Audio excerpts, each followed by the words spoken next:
Nigeria as a country, there are a lot of anomalies. There are a lot of things that are not working for everyone, but only working for a few people. And even when it comes to businesses, and that's one of the reasons why you find a lot of businesses have been destroyed.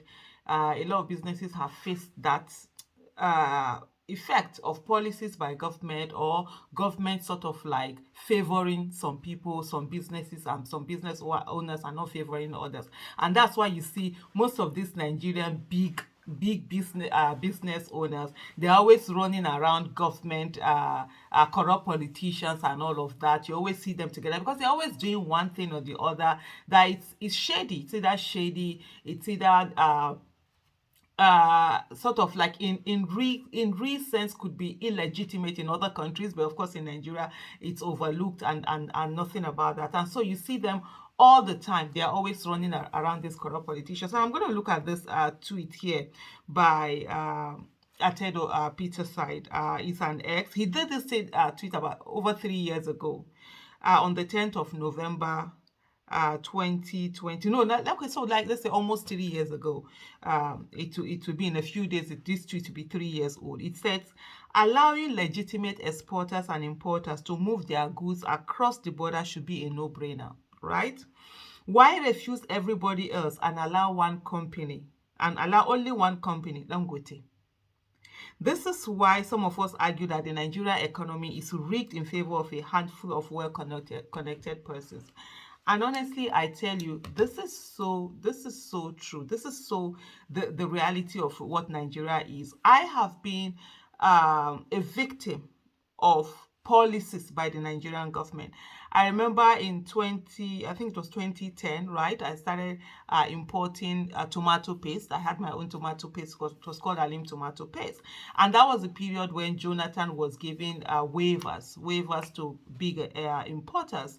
So you're looking at, in terms of like where you're going to pay like maybe 20 something percent, and then some people are going to get that free. Of course, they already have an advantage that you don't have. This waiver was not extended to all importers. It was only extended to some of them. And what they did was to come in and they crashed the prices. So you found yourself struggling to even sell. There were some things that you ended up selling them at less than even what you bought them. And I'll give you an example. There was this Alim tomatoes. It was the 50 grams, right? 50 grams, yeah, sachet.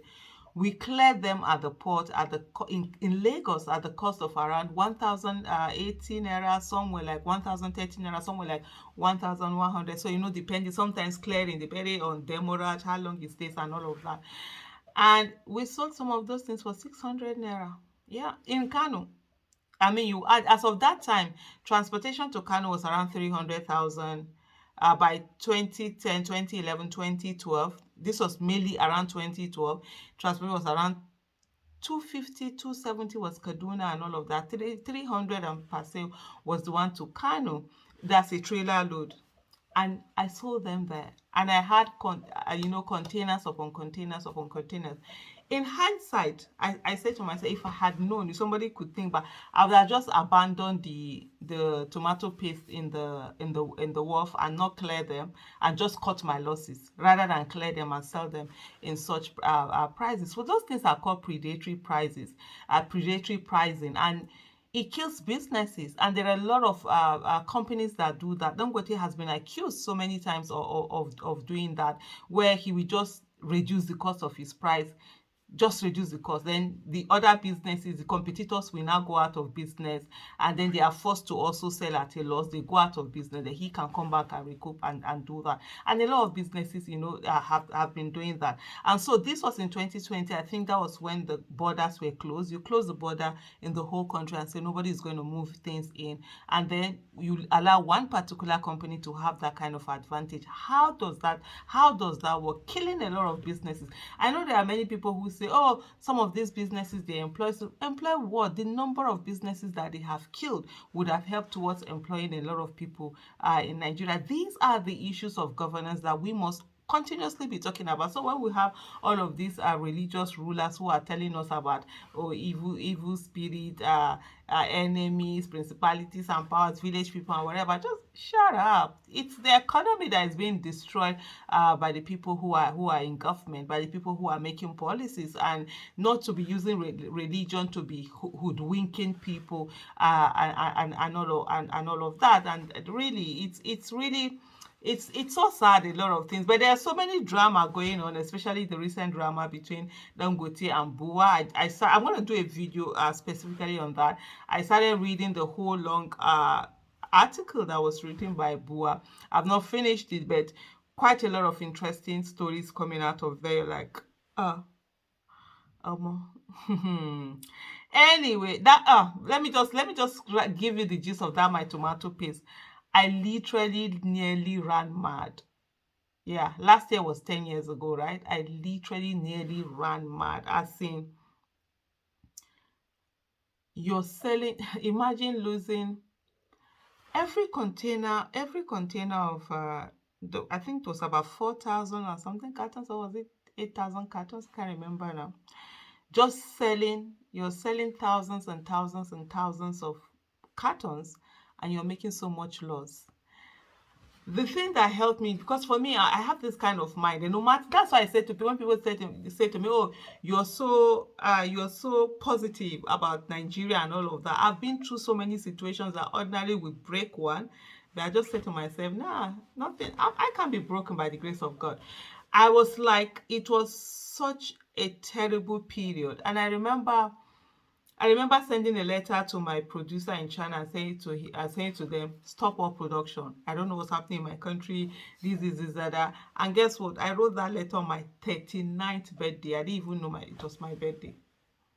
I did not know it was my birthday. I was losing so much money. My distributor in Onitsha was just like, just carry. And when he carried some, he didn't want to carry. Chief Okeke, God will bless that guy. He's late now. May he continue to rest in peace. Of all my business partners, people I've done business with in my over 20 years of doing business, he's one person that never took advantage of me being in a very vulnerable situation. There were the other ones, of course, they couldn't care less, you losing money and everything. It was such a terrible period in my life. And then the thing that I said to myself, I sat down and I said to myself, Aisha, from growing up in a ghetto where you didn't have food to eat, and where you would go to school in the morning, come back, go to school in the morning without breakfast, come back not expecting lunch. There were days in our house we couldn't afford any meal and stuff like that. And I'm like, now you can lose so much amount of money. I'm like, girl, that's growth. That's what I just said to myself. I said, well, that's growth. For me to even be able to lose this money, it's on its own. That means I grew, no problem. No matter what it is, I'm gonna come back. I'm gonna just get on this thing and continue. That was how I just continued it. But it was 2012 was such a terrible year for me. And then later after that, from that time, that was the time my hands, I cleaned my hands from anything importation. Even recently, they brought some business opportunity for me, and when I found out that it was, I had to be the one importing it and bringing it, I'm like, no, I'm sorry, I don't do that. My own distribution, bring it in, I will sell it within here. All of that issue of dollar rate, this, that, anything that has to be done with importation, it burnt my hand. But and there are so many people that they are unable to grow from that, business going down. They are unable to grow from that. And so what happens to them? Their businesses die, their businesses collapse, their businesses go away. And then who are going to employ the numerous amount of people that we have out there who are looking for jobs? So, business, government matters. And I'll tell you something. That was when, for the first time, because I was doing my business. I always tell people, before 2014, I didn't even know what was happening in Nigeria. I didn't even know who was who. I didn't, literally, the president could stand beside me. I don't even know who is the president, because I hated Nigeria when I was growing up, all the corruption, all the things that were happening. So I just shut down my mind. My mind was like, just make your money. Just make your legitimate money. Just get this money, because I knew how it is being a poor child, and the way people looked at me as if you're not a human, the way you were treated. There are some people who didn't even want you to play with their children. So I was like, I don't want to be that person forever. For me, even when I was in second university, it was like, let me finish school, let me go and look for work, let me go and look for money, and all of that. And so I didn't focus on anything. So, but that particular period, it started dawning on me how powerful government can be, and how government policies can actually break you while you're busy minding your business. And after that, of course, by the time I recovered, I just cut my losses. No wahala. I had lost this thing. Till today, my distributor in Onitsha, his boy, it was like my adopted child. He always tells me, aren't you going to bring this thing back to the country? The tomato paste was very good and all of that. But I just said, nah, I'm not going to do that. Another thing also, this one is rambling on to up to business. This was the fact that part of the things that they said to me also, when all of that wahala was going, was that I had two options. My distributors were like, you can do two things. One, reduce the quality of the product, or reduce the quantity. So to reduce the quality, I had a very good tomato paste that didn't sour, very good, everything. I made the European standard, because if you go to China, they can do anything for you. Companies will tell you, do you want African standard? Do you want this standard? So I took the best of standard, right? And then so they say I should lower the quality. I'm like, nah, I'm not gonna do that. Anything I'm gonna put my name to sell, it has to be very good. And then they said, okay, the other thing is that, okay, instead of, for example, 100 grams, you can put like 85 grams or 90 grams. So it's not up to that. I'm like, nah, that will be cheating.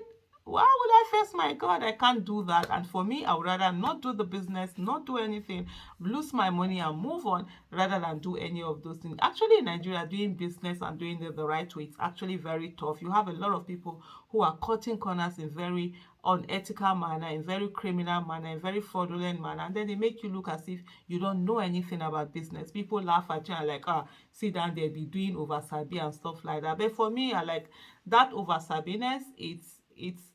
It's part of the things I'm proud of. Today I can talk. I'm not afraid of somebody is going to check my cupboard and see some skeletons and bring them out and do this, that. But if I had participated in all of those things, definitely I can tell you I wouldn't be one who will have the uh who will have the moral justification to be able to speak or hold anybody accountable. But anyway, the video went a long way into another thing. I don't even know what I'm going to title it, but hey, we'll see how it goes. Thank you. Bye.